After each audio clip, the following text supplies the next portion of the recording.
Hello and welcome on another Block Chat. Today, I have a partner and a guest from Mexico. It will be an interesting Block Chat for plenty of reasons. Marcos, how are you? I'm good, Makram. Thank you for having me. It's a pleasure. Um, Marcus is from Rancho Altos. He will tell us all about it today, why everything from the name. By the way, we were just having a chat prior to this block chat, and there's many interesting stuff that we will try to squeeze into a 30 minutes. There's many interesting stuff that Marcus would tell us, and at the same time about the business, why and how have the experience with Block Square been to date, and what are the plans into the future. Marcos, how are you? Hope I'm doing it's good, morning amigo. for you now. It's It's a 9 o'clock. beautiful morning in Mexico. Cool. Uh, I want you to tell us, and again, I'll not do a very long introduction, but I will leave it for you to tell us everything about Rancho Altos, yourself. What are you doing today, and how are you integrating and utilizing the tech of Block Square to marry the conventional means that you are using with the future? Yes, of course. Well, my name is Marcos Galindo. I am the founder and president of Rancho Altos. It's a company that we envisioned a long time ago, but we legally and structurally wise, we did it 3 years ago by acquiring a big property in the highlands of Jalisco, which is called Altos. That's why it's Rancho Altos. This beautiful property we acquired had always been the dream to create a distillery to make tequila with the beautiful organic agaves we do, but a distillery that could represent the values of our company, which is organic, regenerative, sustainable. And we have been in the industry for generations. I'm a third generation agave grower, which is the raw material we use for making tequila. And this is the shared dream of several people in the industry to create the ultimate, most sustainable tequila distillery in the world. We've been on the works for almost 3 years now with everything of the preparation of the land, the infrastructure, the planning, and everything. And we're really excited that we are on a great shape right now and living our dream and building our dream distillery. It is very exciting for me to be in this space because I am an enthusiast about technologies that democratize the access to regular folk to cool projects and great returns that normally they will not have access in a traditional way via legislation or because it's cost prohibitive. So I'm an enthusiast. I'm a regular guy that just happens to be a tequilero for God reasons, but I'm excited about this and I think this is the future. So that's the reason I'm here.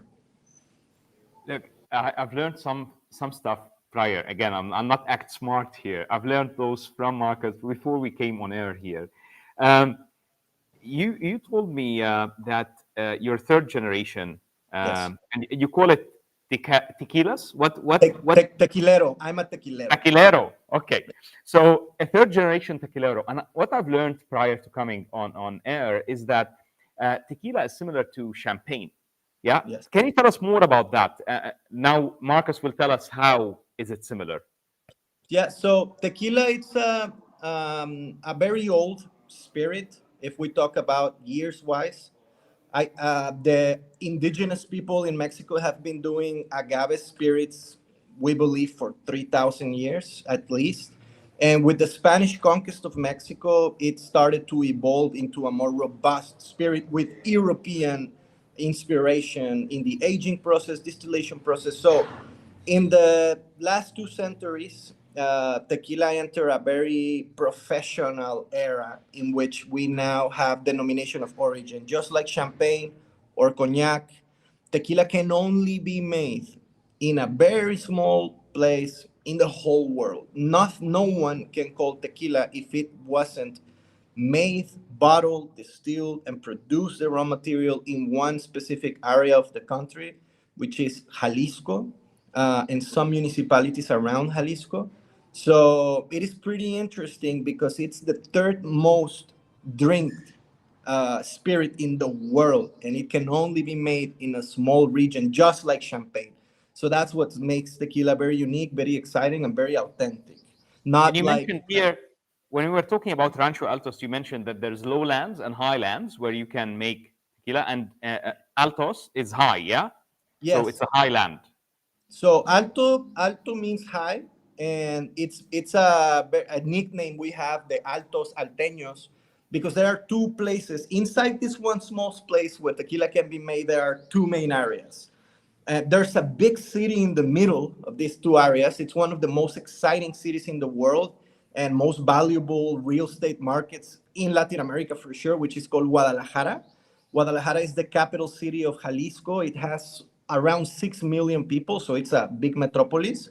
And this big metropolis, which has some of the best restaurants and bars in the world, it's divided between the lowlands and the highlands. And just to put names so you can understand completely, in the lowlands, you have Cuervo, Herradura, and in the highlands, you have famous names like Patron, Don Julio. So we are in the highlands.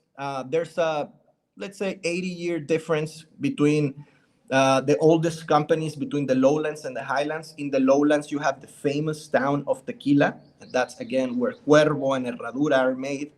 And in the highlands, you have a Totonilco, Tepatitlan, and Arandas, which are also very famous cities for making tequila, where you have Patron, Don Julio, Siete Leguas, and very, very famous tequila. So we are in the highlands.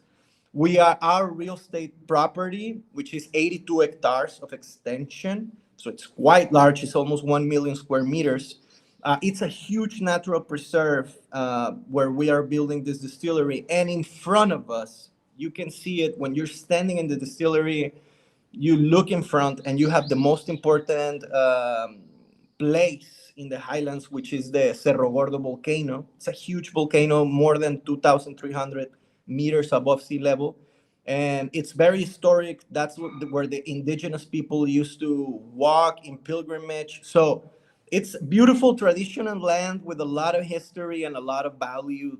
4 or 5 kilometers away from us, you have $100 million distillery recently built by it's called Clase Azul. It's a famous large tequila bottle made of ceramic. And then you have Don Julio, 8 kilometers away from us. So we're right there, right where the beans are being cooked. Now, our session is not about tequila, guys. However, this is very interesting information, and you'll see why. Because when the business, so when you have a piece of land, around 1 million square meter of land, and you're tokenizing, and by the way, most of Rancho Altos finances come from conventional methods. However, Marcus and the team were fond, and Marcus will tell us about that in a second, um, getting every single person access to the business and the industry, because it creates a community. Currently, you have around 30, 40,000 fans, which is very interesting. That's the community. That's people who are enthusiastic about everything. Maybe some people are not interested even in the tequila side, are interested in the nature and the heritage and the business side, in the money side. So regardless, it's something interesting. And the details that Marcus have just told us are very interesting to the business. Why is that business non-replicable? Scarcity is the mother of all value. Why is the land important? Where is it located? Now, Marcus can tell us more, but I will not continue with that. We'll move to something else now about the quality of tequila that you can harvest from highlands and lowlands, because I'm sure there is variety and differences there. But let's go to the business, which everyone is interested in. Our whole, both communities, joint communities, are interested in. Why tokenization, Marcus? Yes. And I'll start with this, and then I'll roll to others. No, I think that's the $1 million question. I think this is the most exciting part of it. I'm gonna give you some names and some context so you can dimension the importance of what we're doing. So the tequila industry, it's been growing for the last 100 years, constantly, always growing, growing, growing, growing. in the 80s, most of the biggest wealth management firms in the entire world invested in tequila. So you're talking about an industry where you have BlackRock, Vanguard, all these companies investing in Diageo, Pernod Ricard, Don Julio. Like, these are the guys that own tequila now. And you have small guys, small families like us that been in the industry for many years, that we are very enthusiastic of keeping the heritage of tequila, but working with new technologies and make it exciting for our community. You mentioned we have around 30,000 fans. We have tequila company, we have an agave company, we have Rancho Altos, and together we form a very large global community of people enthusiastic just in the agave making, in the tequila making, in all the aspects of this. And why are we using this technology? Because I believe if these multi-billion-dollar wealth management companies invest in this business that is extremely scarce, I'm going to give you a figure.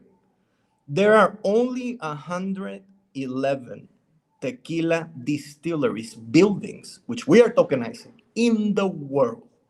That's it. You have more than 6,000 tequila brands, and you only have 111 buildings where it can be made. You're talking about the third largest spirit by volume in the world.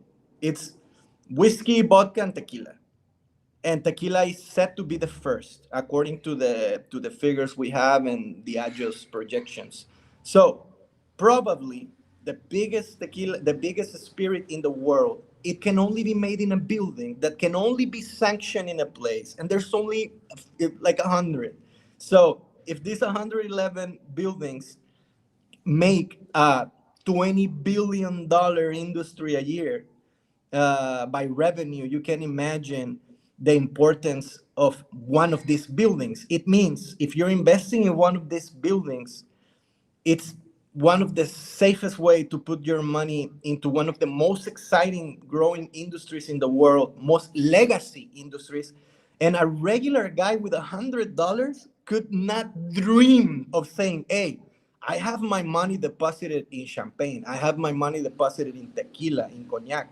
I mean, tequila is way bigger than champagne and cognac, by the way, in volume. But what I'm referring to is, imagine the possibility of someone depositing this kind of money and safeguarding it in the value and revenue this type of building gives. I think that was the original purpose of crypto, of all crypto, is to democratize access and revenue, at least the way I see it, to regular folk, to things that they could have dreamed of. And that's why we appreciate projects like Blocksware and Ocean Point, that they can make this type of very complicated. If you wanted to invest $1 million in a tequila distillery, you can do it. But you have no idea the complication, the difficulty, not only to get the $1 million, but to get the investment done. It's very difficult. So I think that is, for me, at least as a human, as a citizen of the world, I think that's what excites me the most. Not only bringing a piece of Mexico to the world when I make the tequila in that distillery, but also bringing people into a business that they will normally have not access to. And scarcity, I think this is the definition of scarcity. 100 buildings for the whole world. And this is a spirit that goes everywhere, and it's growing year by year. So if you ask me what is the most exciting part of that, this type of real estate asset, is that I think there are a handful of people in the whole world that can say that they have their money in this type of building, a handful. So this has never been done in my industry. Obviously, when you have this type of interests and this type of companies investing, they don't make it easy for regular folk to invest. But I mean, we have a free country in Mexico. We have still local growers and producers like us with this type of exciting projects. There are a few of us. It's not only us. They are not going into RWAs by any means. They have their own companies and they manage them. But I think this is I'm positive this is the first time it's done, and I think it's a step forward for continued democratization of value of this type of incredible assets that regular folk could not access. Guys, let me give context to that. I'm sure Marcus have given us so much excitement about it, but let me give context to it. So, in proteins, if I'm not mistaken, again, I'm not an expert on that here, but I believe sheep is the third most or fourth most consumed protein in the world. Again, please pardon me if it's 15th, not fourth or 10th. I believe chicken is the most consumed. But let's say sheep is the fourth. Imagine that there's only 111 farms in the world. Yes, Can you yes, imagine that? that So, crazy. yeah, imagine that there's only 111 farms in the world that produce sheep. Let it be 15th most consumed protein. I And I believe, just want to add, Makram, to that point that you're making, which is interesting, is I haven't spoken about the actual asset, the way it was conceived. We have good relationship with what casually and inadvertently we didn't plan it like this. One of my very good personal friends is an architect, designer architect that won in when we started the project in 2019. He won the best design studio in the world, and he's actually doing a lot of stuff for the Rockefeller Center, and he did something for Audi in Europe, a building. He's a very, very famous best design studio in the world. So I didn't know about that, but he's my very good friend, and we spoke about how could we make the most sustainable yet beautiful heritage building. Not only we didn't want just a building like most of tequila distilleries are, which is just a building, a fabric, and that's it. We wanted to create something that could last for the next 1,000 years, looking exciting and authentic. So the best design studio in the world designed the building that we will own together, which is Esrawe Studio. You can look it up. DC Magazine 2019, best design studio in the world. Um, so imagine not only the scarcity, the volume and the size of this mega industry, the players investing in the industry, but having, and I don't want to talk about things like I'm the best in something because I was not raised to say that, but I can talk for my friend. We will have the most beautiful distillery, at least in the 20 and the recent 2 centuries. So adding that value to the business, having a distillery that will be certified as sustainable in many ways, water management systems, treatment of water, retention of water, because water is the first resource that we use to make tequila. People don't know, but to make a bottle of tequila, you need 10 liters of water. So this 10 liters of water, when you multiply it by the hundreds of millions of liters that big companies make a year, that's a lot of water. So our distillery is designed to captivate rainwater, to reuse water with water treatment systems, which are unique in the industry. We also have a waste management system in place that we will use to recycle 100% of all the raw material that we use after the process, and it will look like a Guggenheim museum with this architect. If you can go, please, I invite you to go and check the renders. Tequila, remember, has techniques and things that have been lost in time. Given the big players coming into our company, they have efficiency, going into efficiency into the process. And now the distilleries are ugly. They're ugly. They're made for efficiency. It's like a chicken farm that makes a million chickens. It's ugly. You don't want to step in there. We're bringing back the traditional ways of making tequila with the taonas, with the brick ovens, with the volcanic rock system of walls. We are recycling we're cooling the water in our process with 2,000-year-old technology made out of air and fans, which it looks like a beautiful tower made out of volcanic rocks. The distillery is meant to be a blend into the past and the future, um, be sustainable, but a place that people from anywhere in the world, whenever they say, I want to go to Mexico, and they read a magazine, it says where to go. We want in that magazine to say, go to this distillery in the peak of Cerro Gordo, in the highlands of Jalisco. Go eat there and check the way they're making tequila in the museum made by Esrao Studio. Like, that was dream. So it was a very, let's say, unrealistic dream when we had it, but now it's a reality. So we're in construction. So I think that we will achieve at least most of the things we set to imagine. So it's not only what we spoken before, it's also this element of no, we are the future of an industry. I'm investing in the most sustainable, most architectural oriented company, design oriented company in an industry that it's 20 billion. So I think that's what's more exciting also, talking about Marcos, RWAs. you made everyone so excited. Now, also, you made people who don't drink tequila like me, for example, very concerned about the water, water consumption, and where are you going with our water? Look, Marcus, can we get a commitment from you? Let's see if we can do that. Would you be able to walk us around Rancho Altos with a video in the coming few weeks, whenever you have time and you go walk in your ranch, um, and and and share with us that experience at the same time? It could be a 2 minutes, 3 minutes, 5 minutes video.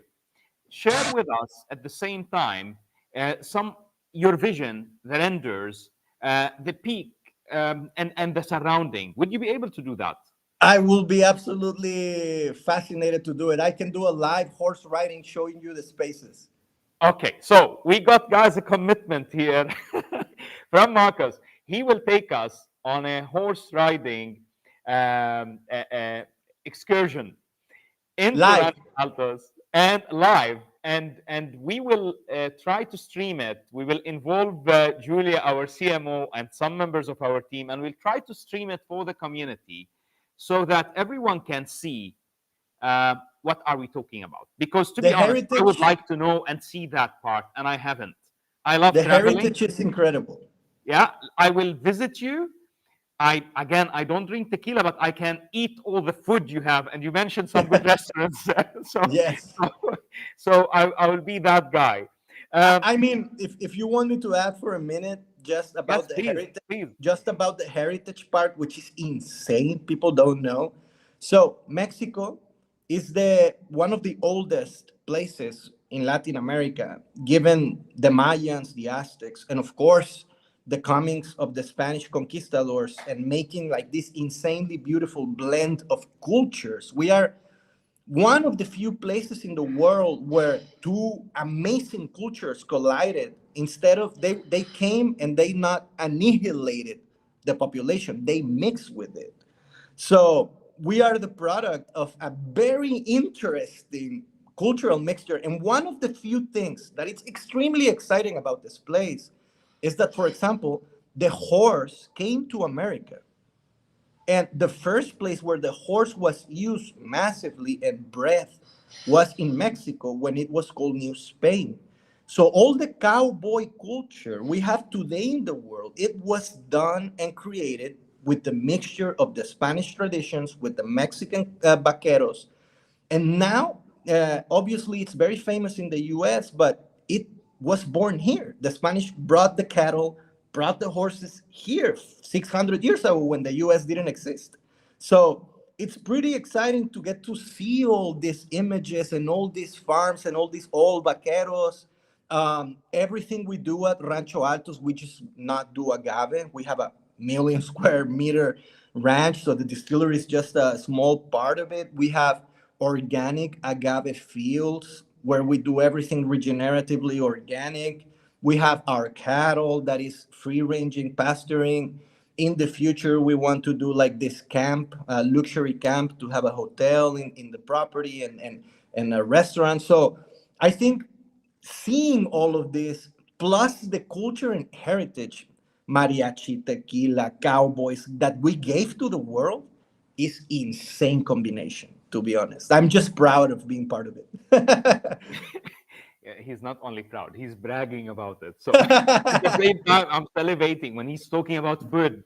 Look, Mexican food in our house is one of Ah, the it's amazing. It's most amazing. consumed. I'm Lebanese, so we're We also have proud. so many Lebanese in Mexico. We have a 100%, lot of you do, you Lebanese, do. yes. So, guys, tokenizing such an asset, tokenizing such a business, Culture, tokenizing culture, tokenizing exactly. Now, you to be honest, you can't put heritage. value on culture, but when you are able to own part of a business, part of a piece of land in a place that's this unique, it makes much sense. Now, obviously, here, none of this is investment advice. Neither is Marcus or me telling you to go and buy anything here. What we're telling you is go research, understand better the business, because Marcus, I'm sure you don't see his passion at all in what he's saying. Um, you see that he's fond about that business, and it's a fun journey for him living it, as well as building that vision and performing and engaging others in it. So understand the business more, research the business, learn more about it, and then you decide if that's the right uh, business to be in, if that's the right land to be in, if that's the right location to be in. Um, I'm quite excited about all of this because there's many elements that I am connected to. I connect to nature easily. At the same time, I connect to passion easily when somebody has this much passion about the project. And more so, I like scarcity because I love value. And whenever I want to look at an investment, I need to look at the unique elements and the edges in it, as well as, again, the mother of all value, as per my late grandfather, is scarcity. Um, so let's go beyond the interesting business and the nitties and gritties of it. Today, when we talk tokenization, what are people engaging with? The token, what does it represent? And why did you decide, again, although I believe we answered a big part of that, why did you decide alongside conventional? Because we all know that tokenization, real estate tokenization, and real world asset tokenization in general is a small industry compared to the conventional funding of projects. Why did you decide to take the effort and do that alongside conventional, while most of your project is funded in a conventional manner? Correct. We're funding the project via large investors. There's many people interested in investing this, family offices. We in our company we have family offices, we have individuals, we have a celebrity investing in it, we have a bunch of different people that are very excited about tequila just doing large investments in our company, and most of the money is coming from there. The main reason I push this is, as a person, again, I am extremely excited about RWAs, about digitalizing property and the access it can bring. That's my first pure honest answer. My second additive to that, if I could add some other layer to it, is that having, let's say, 1,000, 10,000 small investors in a company waiting for a return, it's motivation. At the second time, it's already another community. So these other 10, 5, 3,000 people that are excited about the property, they can engage with the property. In our case, because we're a tequila producer, they can buy the product, they can brag about it, they can give their opinion, what they can come and visit, talk to me. It just becomes more than 6, 7, 8 investors that are super large, that are cool people, exciting people that are interested and have great insight and analysis and business savvy, which is always preferred and good to have it in a company. But now you have probably 5,000 guys, that some of them, they can write you an email. They can come and say, hey, thank you, I got my returns, but I think that the tequila should be like that. Or I went and visited the ranch and stayed in the hotel and I want to go and dinner with you. Like, that is just life. And I think more than money, because we're going to make great money, this is a business that it's been proven to be a great business for 500 years. More than that, it's community life, democratization, access, and humanity. And I am a believer in that. And I think that that's the most interesting part. We do have very interesting partners, large partners in the company. Casa Aceves, which is a company that has been making amazing tequila brands for 25 plus years. There are investors in the company. We have a celebrity that we have an NDA that we cannot discuss, but he was an ambassador for a company for many years. We have one of the largest spirit, how do you say, artisanal spirit distributors in Mexico, with decades of experience in supplying the best bars and restaurants in Mexico with high-end spirits as an investor. So we have interesting people, but I'm extremely excited, even if it's a small portion, because obviously we've raised 10 times the money we're asking for this exercise of crypto and RWA. I am just excited, genuinely excited about what this brings to my company. What step am I given as a CEO, as a president of a company, into the future? I believe we're giving a step into the future, into creating another layer of community. And I just welcome it. And I am genuinely passionate and excited about this new era. And I just want to be a part of it. And I'm just, thank God that I'm the first guy in my industry, which is 500 years old. So I cannot believe it. But it is what it is, and we have to do the best with what we can. Marcus, tell us more about you. What have you done in the past? You told us that this is a family industry, and you're the third generation. But tell us more about you. Yeah, my great grandpa arrived from great grandpa arrived in a boat from Spain into one area in Jalisco, which is in the coast. It's I don't know if you heard of it, but it's called Cihuatlan. It's a small town. Then he migrated to north of the state, and that's where he got first contact with the agave. And they had a big house, and they were raising agave. Then there was a small interruption, and then my grandfather started again with the agriculture. We have always been agriculture oriented people with agave. Agave is the raw material that you use to make or tequila or mezcal or raicilla or many other things that people do. There's more than 116 varieties of agave. 80 of them are indigenous to Mexico, so only can exist in Mexico. And from those 80, most of them, you can make a spirit out of them. From all these plants, one plant we use for tequila, it's called blue agave or agave Weber.